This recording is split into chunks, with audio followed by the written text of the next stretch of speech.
In 2008, the financial world collapsed, bringing down the greatest scam in human history.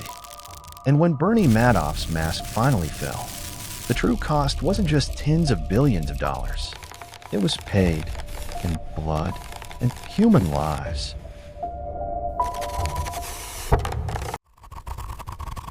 A Ponzi scheme is an incredibly resilient parasite.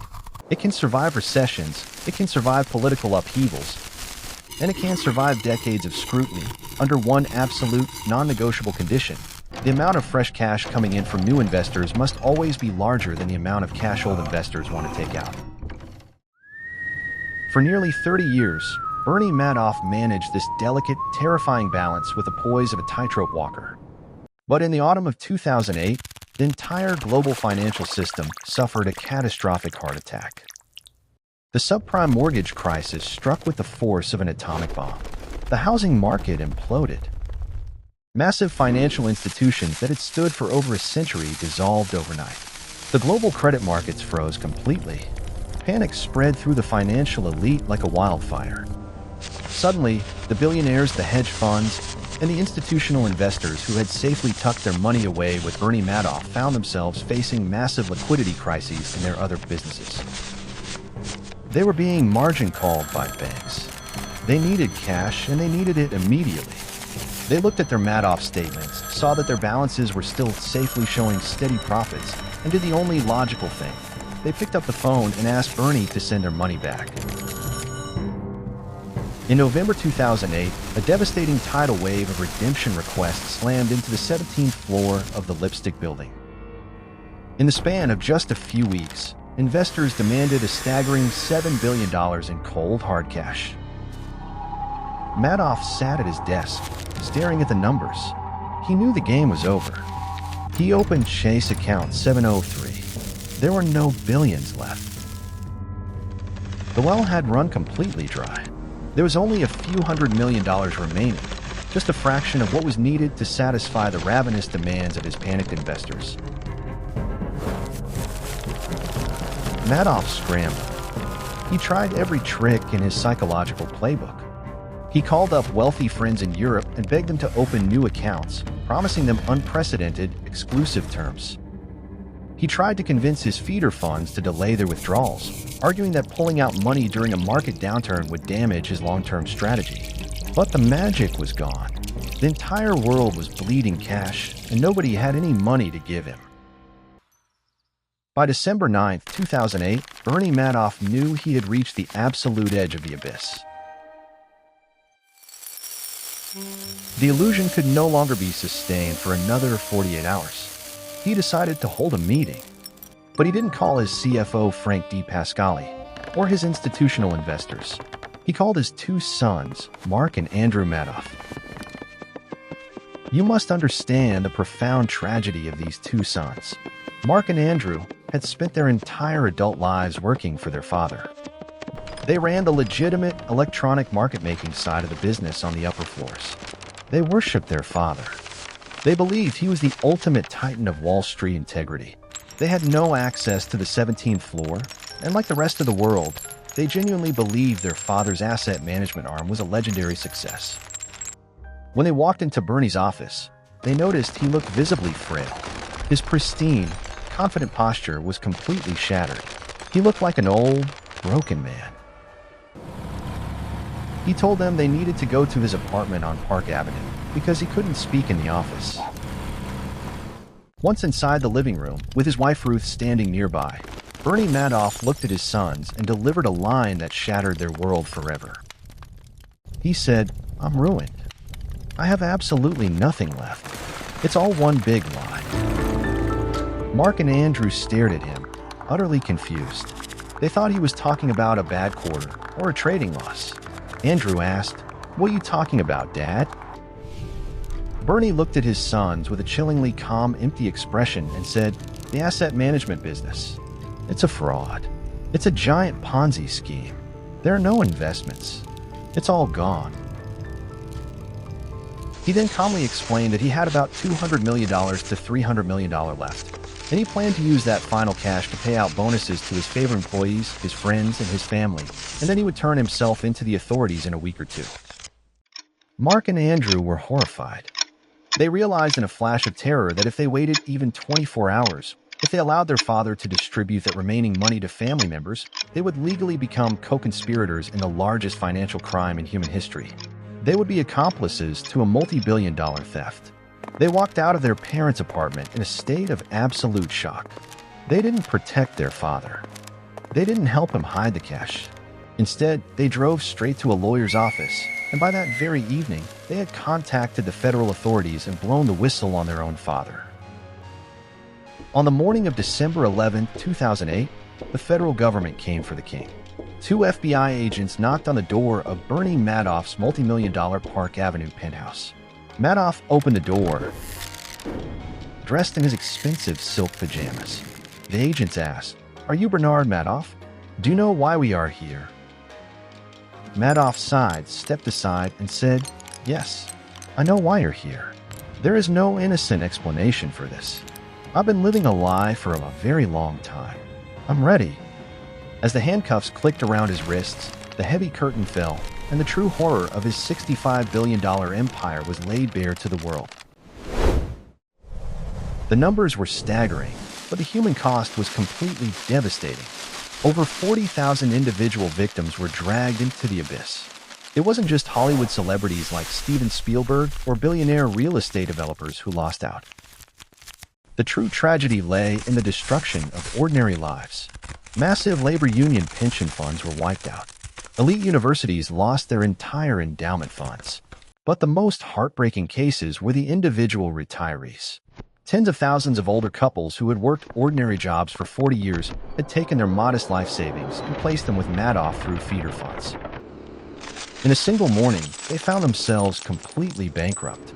Crying octogenarians were forced to sell their homes and take minimum wage jobs as grocery store cashiers just to afford their medical prescriptions. The public's pain rapidly mutated into a terrifying, toxic wave of absolute hatred, and that hatred focused entirely on the Madoff name. Although exhaustive investigations by the FBI, the Department of Justice, and independent trustees ultimately proved that Mark and Andrew Madoff had absolutely no knowledge of the fraud taking place on the 17th floor, the court of public opinion did not care about facts. To the world, they were the sons of the devil. They were monsters who must have lived in luxury, funded by the blood and tears of innocent victims. They were targeted with relentless death threats. They were sued for hundreds of millions of dollars by victims trying to claw back assets. Every time they stepped onto a New York street, they were hunted by packs of paparazzi who spat at them and shouted insults. Old friends crossed the street to avoid looking them in the eye.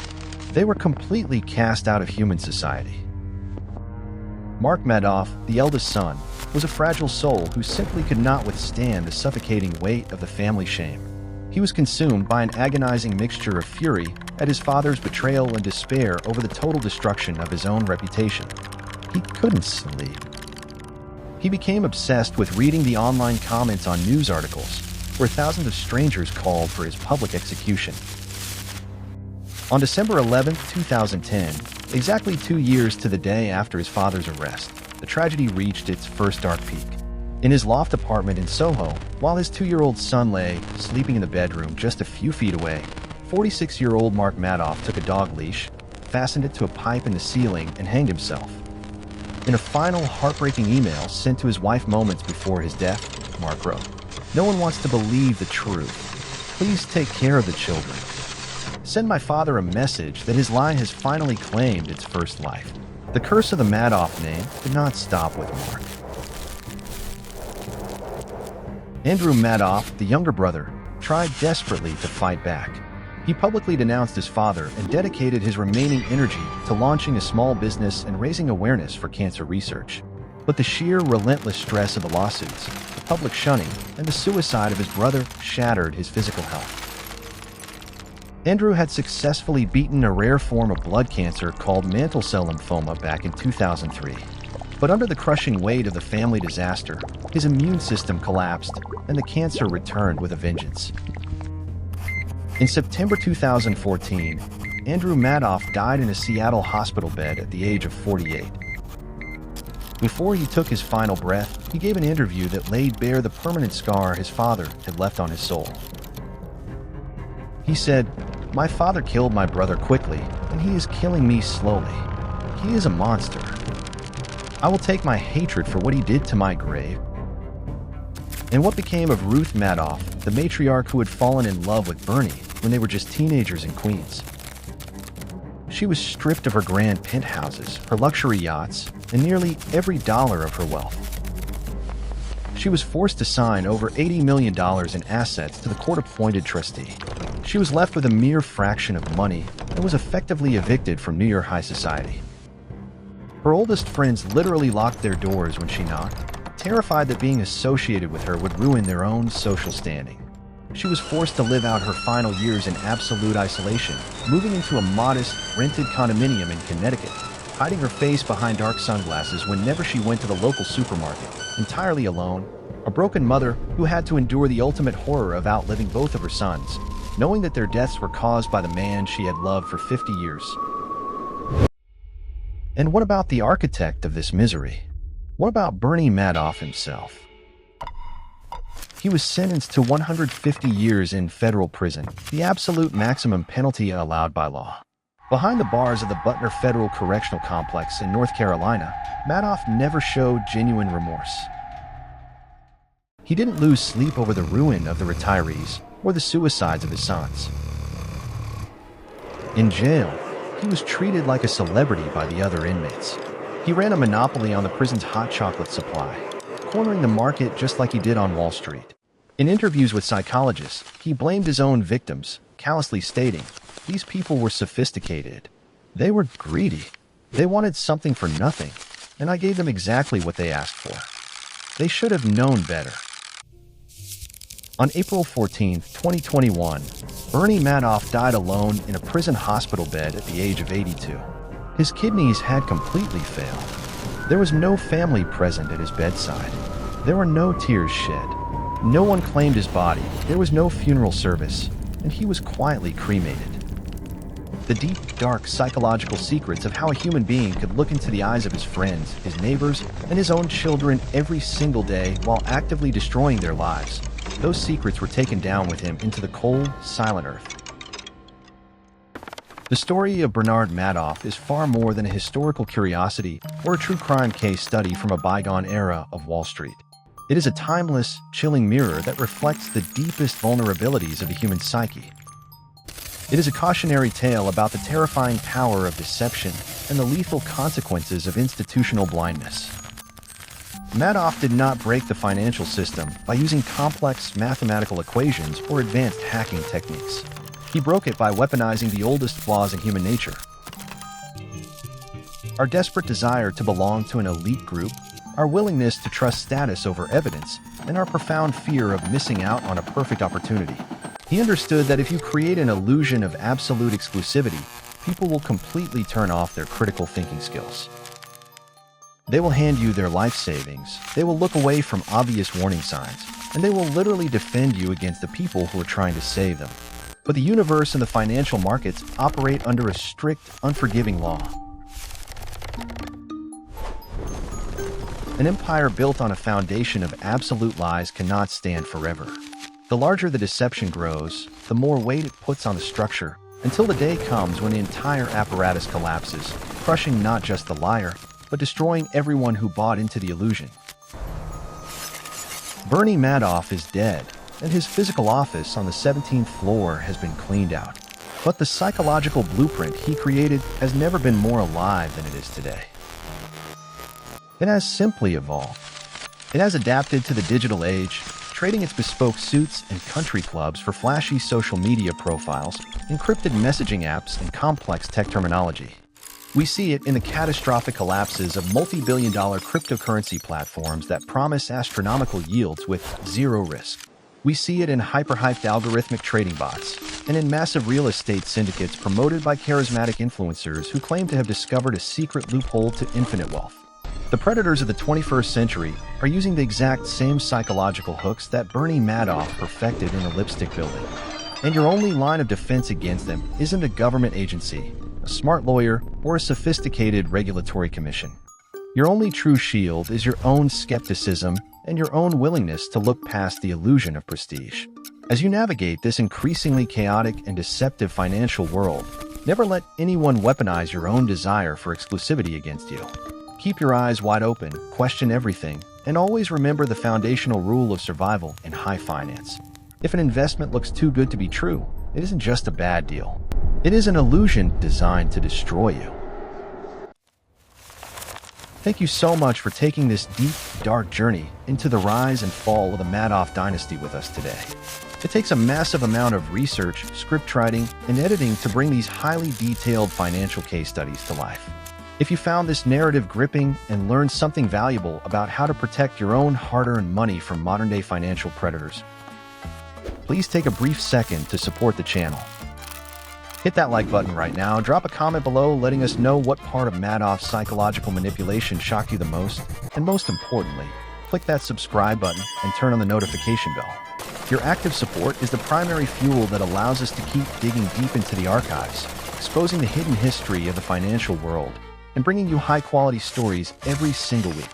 Stay vigilant, stay smart, and I will see you all in the very next story.